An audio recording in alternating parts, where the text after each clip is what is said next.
Le drapeau congolais flottant du haut du palais d'Egmont, siège de la primature belge, l'image est hautement symbolique. Bruxelles a déroulé ce mardi le tapis rouge pour accueillir le président de la République démocratique du Congo, Félix Antoine Tshisekedi Tshilombo.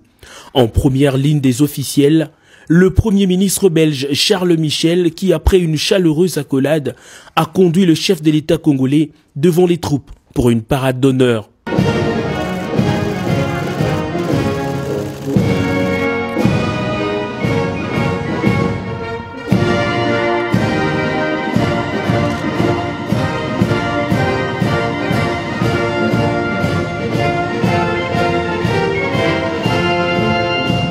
Après les honneurs militaires, les deux personnalités accompagnées de leurs experts se sont retirées pour des discussions approfondies sur la nouvelle ligne diplomatique à mettre en place, ainsi que des possibles partenariats à sceller. Séance de travail terminée, la ministre d'État aux Affaires étrangères de la RDC, Madame Thérèse Toumba-Nzeza, et le vice-premier ministre belge des Affaires étrangères, Didier Reynders, ont conjointement signé en présence du chef de l'État congolais et du Premier ministre belge une série de mémorandums d'entente.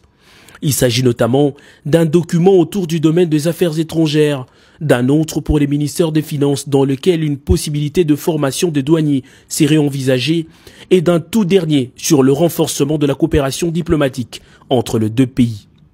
La plus grande solennité du jour s'est déroulée au Palais Royal de Bruxelles où le roi Philippe de Belgique a reçu le président de la République démocratique du Congo, Félix Antoine Tshisekedi Tshilombo, pour un échange en tête-à-tête.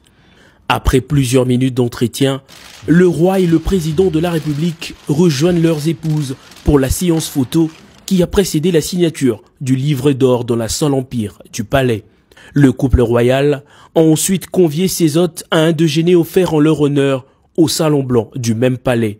À la sortie du palais royal, le cortège présidentiel a pris la direction du mémorial du soldat inconnu.